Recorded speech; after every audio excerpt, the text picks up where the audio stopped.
Good morning. This morning where I am, it's evening in Siena.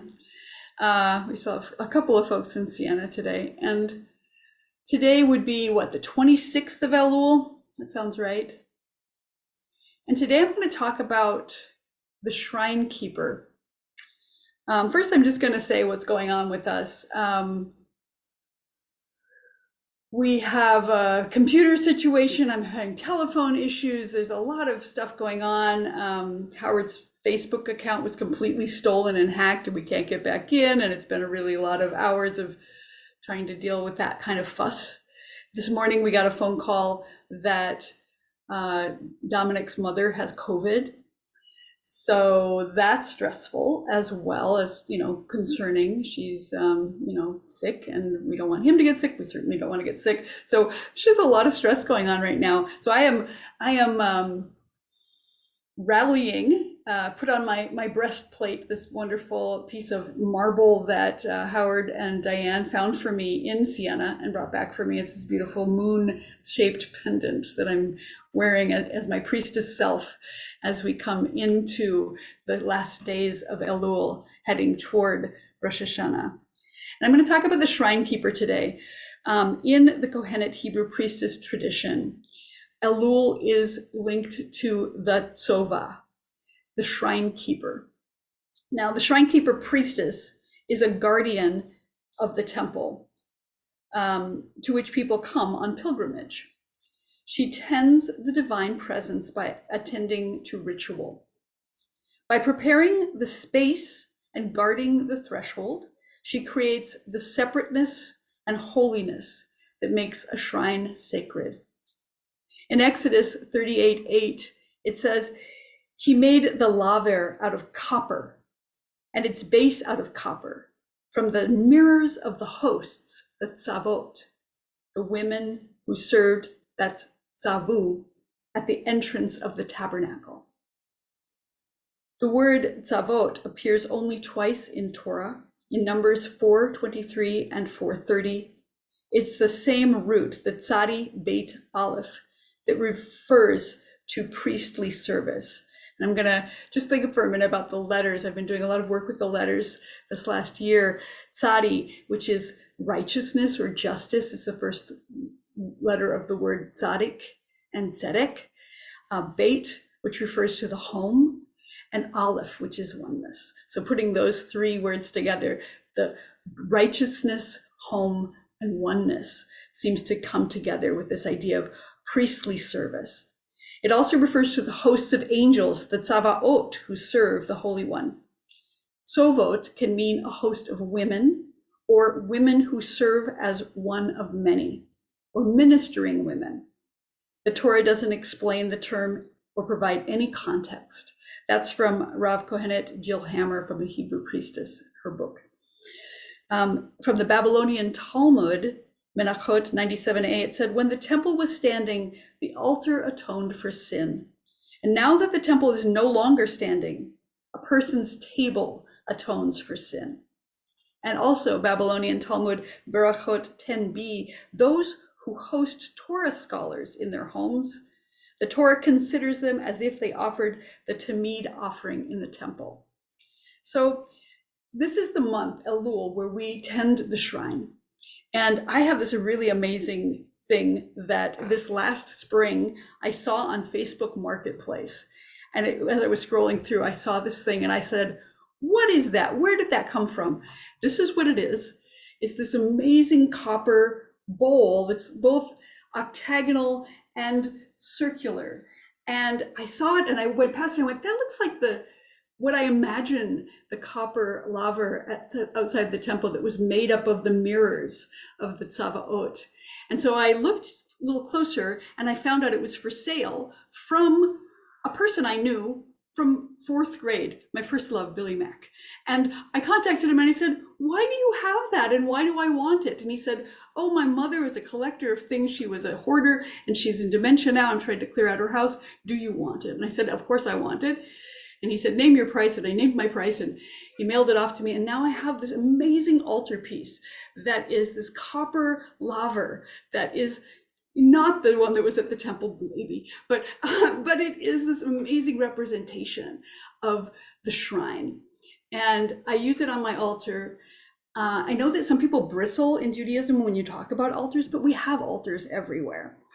And you may not even realize that you have altars, but if you've ever set your Shabbat table with beautiful linens and candles and challah, that's an altar. That's like the bread at the temple. If you have a Havdalah set, where you have a braided candle and a beautiful wine goblet and spice box, that is an altar. Do you have a mantelpiece that has pictures of your ancestors or your grandchildren? That is also an altar. Altars are ubiquitous in Judaism, and they're wonderful. They're altars of art. Perhaps the tables that we don't even realize are altars, are art places or are sewing rooms, or even especially maybe our kitchens, where we mix up potions and we knead grain and oil together to make bread, challah. So all these things are altars. So think about what kind of altars you tend. Perhaps even your garden is an altar, and you walk out and you see the glorious colors and the fruit that is coming at this time of year. That's an altar. If you have wind chimes that catch the breath of Shekhinah as you go past, that's an altar, an air altar. So look around and see what altars you have in your life. Think about your workspace, your desk or your table as an altar, and bring the presence to it. Anything can be elevated to a place of sacredness if you bring it. And as Tzovahot, shrine keepers this time of year, that's what we're called to do. And so to close this out today, I would like to just offer a relatively short meditation. So if you're open to it, find a comfortable place and sit for a moment with me. Be as relaxed and alert as you can make yourself. Visualize a sacred place before you. Maybe it's a temple. Maybe it's a holy tree, or a well, or a mountaintop altar, or wherever else you are drawn to imagine. This shrine you have been called to serve. Notice the time of day, the season, the surroundings of the shrine. Approach the shrine. The washing basin is before you. Wash your hands, your face, and your feet. The basin is lined with mirrors, and you see yourself as you wash. What do you see? How do you feel about what you see? A priestess comes to greet you. She has brought you the garments of the high priestess of the place. There are a number of garments, each one very sacred. She brings you to a place where you can dress. Visualize each priestly garment as you receive it and put it on. As you do this, discover whom you are here to serve and what offering you must bring. Now enter the sacred place to perform your worship.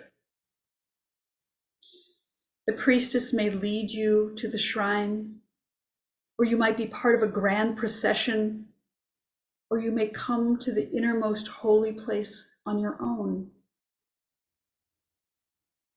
Take a posture that indicates your reverence, bowing low if that seems right to you, or raising your arms to the sky, Whatever feels right in your body, in this place. Perform the ritual actions that you have come to perform.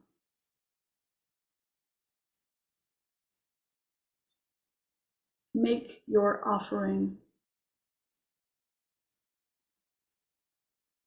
What happens? Does something or someone appear? Does fire consume the offering? Is there a peaceful silence? See what comes.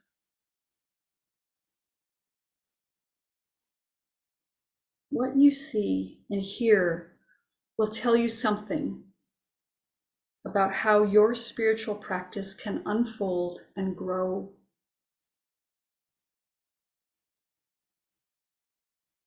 Perform your rituals of farewell.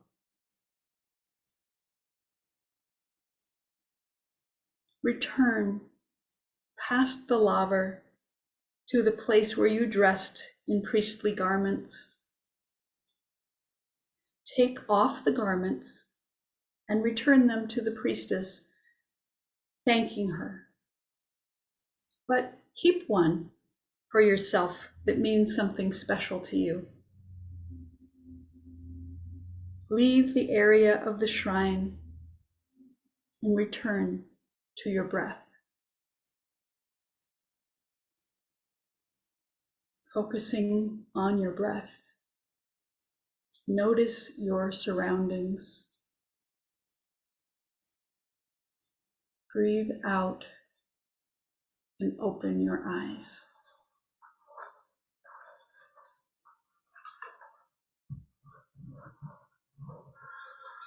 And now it's time to wake up. Tikia! Shvarim Trua!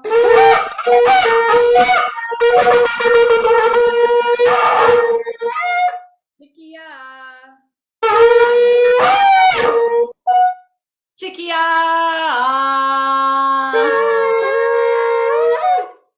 Shivarim! Tikia! Tikia, Trua, Tikia, Tikia, Shvarim Trua,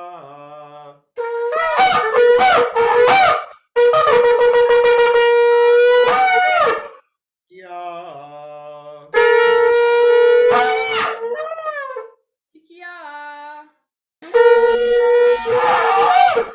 Shvarim!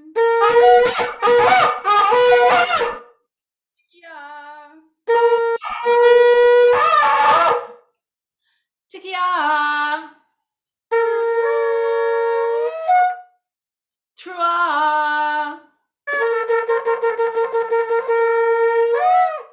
Tikia!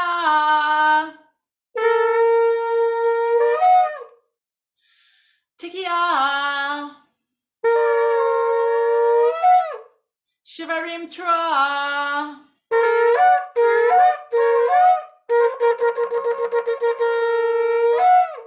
Tikia!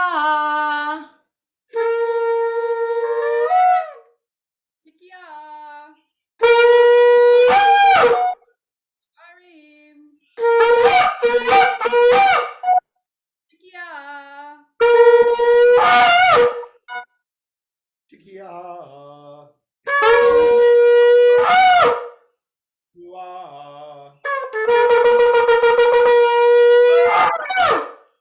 Tikia.